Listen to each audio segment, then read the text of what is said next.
Welcome to Burning Bright, a weekly podcast presenting poetry and prose from Passenger. This week on Burning Bright, something a little different and a little longer. In March 2020, right after the world closed down for COVID, Passenger asked people to send in short journal entries about how their lives had changed, what their lives were like, and how the pandemic was affecting them socially, logistically, physically, and psychologically. Ever since then, we've been posting entries on our website. We've heard from people from almost all 50 states and over 20 other countries, including Australia, Iran, India, France, Egypt, and Zimbabwe. They talked about missing out on being with their dying parents and with their newborn grandchildren, about the anxiety that came with flying to a relative's wedding across the country, and about their day-to-day lives. They sent pictures of their artwork, their cooking, their friends, and the natural beauty they could enjoy from their windows or their walks. On this episode of Burning Bright, a few excerpts from the past 2.5 years of pandemic diaries. Several people talked about earlier pandemics.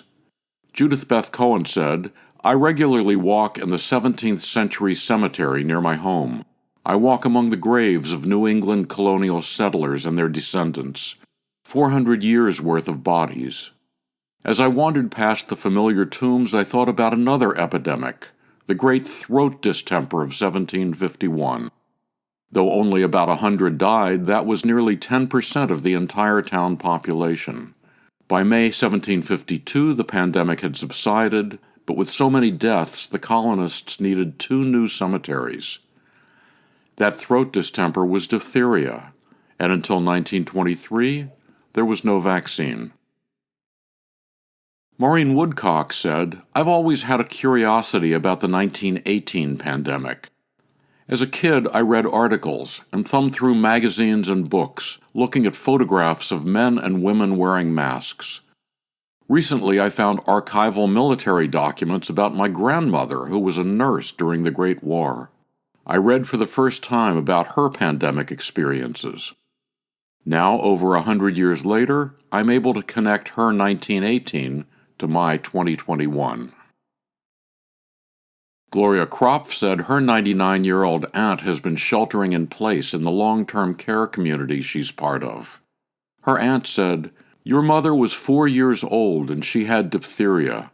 There was a big sign on the door that the health unit put there. It said, 'No entry.' It said, 'Quarantine.' No one was allowed on the farm. Your grandpa," she said, "had to sleep in the barn. We did not want to give the disease to the cows, or the milk would not be good."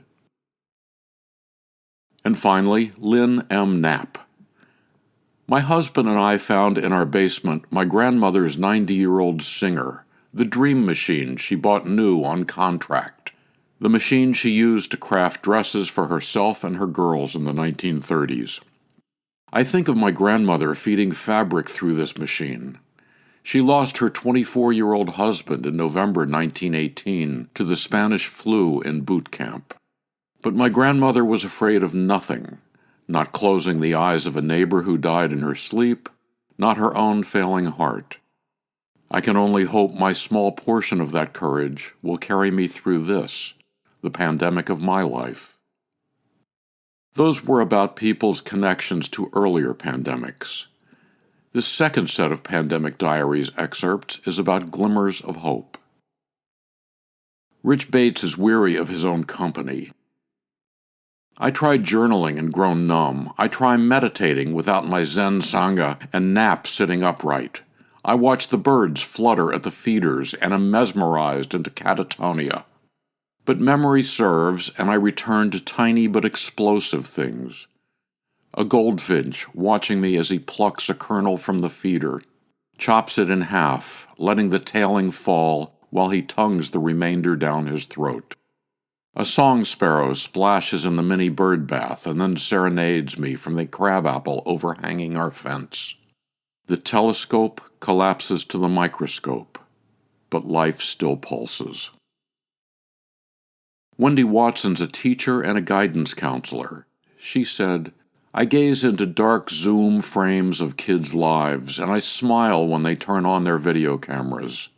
Their hair is much longer than in last year's school photo, their faces more serious. We compare notes on whose family members are now vaccinated, who's sick, who's survived, who's passed on, and who's turned a year older, grounded for a year without friends or parties. And we laugh and sigh. "This is what I'm thinking now," said Martha Graham-Waldon.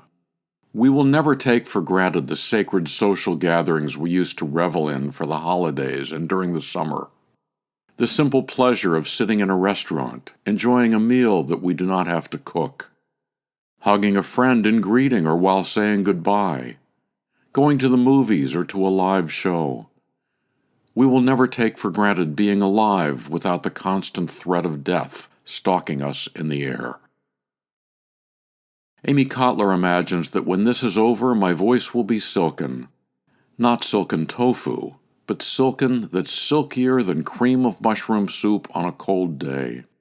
Not the canned stuff, but heavy with full-fat cream and dotted with mushrooms that taste of the woods. When this is over, my new house will welcome strangers who will sit round my table, the table my new love will craft from barnwood, and we'll all toast my dog Sarah, who will howl in celebration. When this is over, I won't be scared of heights, nor of misspellings, nor of nada, except for food so spicy I have to scrape it off my tongue.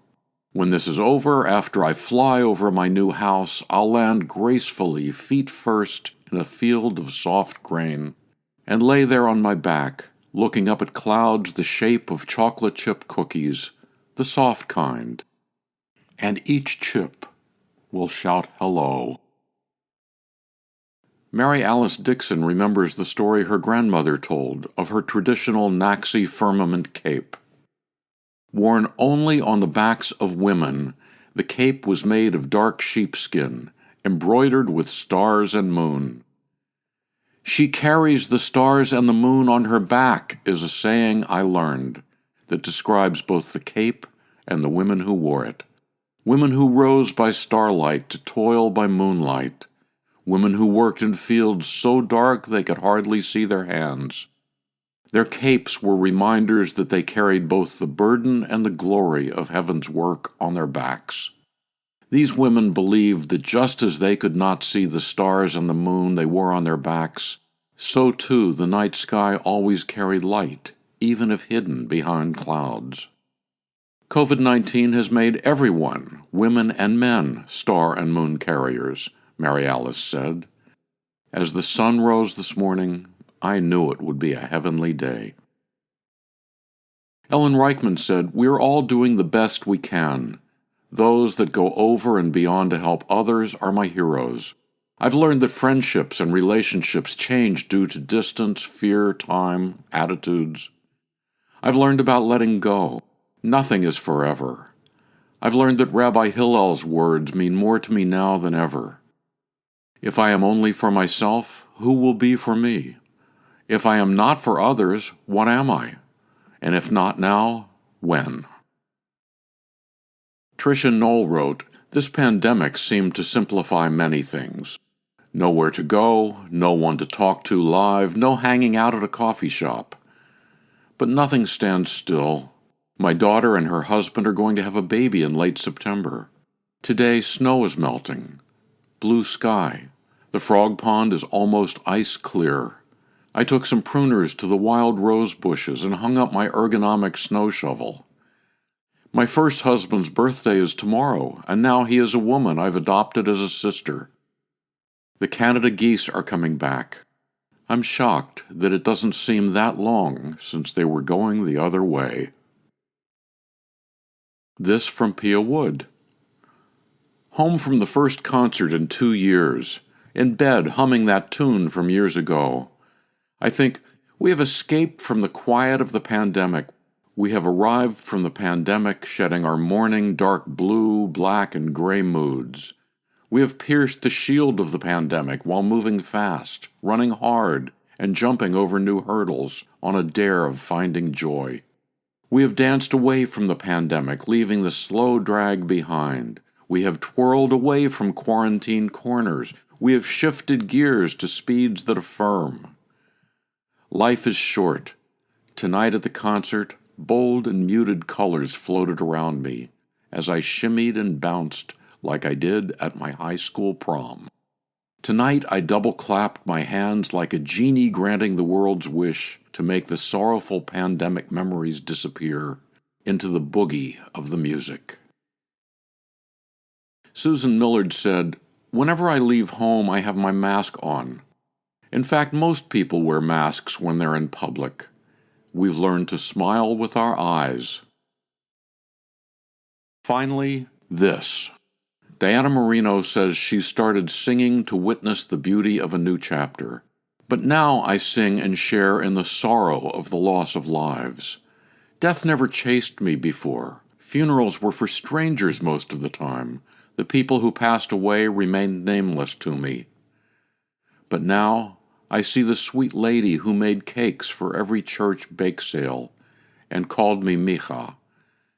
I see the old man who I helped up the ramp one summer when his family left him at church. I see the lady who hugged me so close once when I was sad my own grandmother was in Mexico.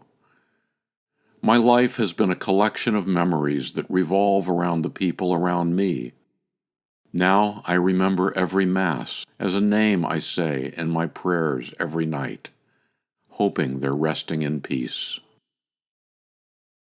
We're not accepting any new pandemic diary entries, but the old ones are still on our website. If you haven't read them, you should. To subscribe to or learn more about Passenger and its commitment to writers over 50, go to PassengerBooks.com. You can download Burning Bright from Spotify, Apple and Google Podcasts, Audible, and a host of other podcast apps. For Kendra, Mary, Christine, Roseanne, and the rest of the Passenger staff, I'm John Shore.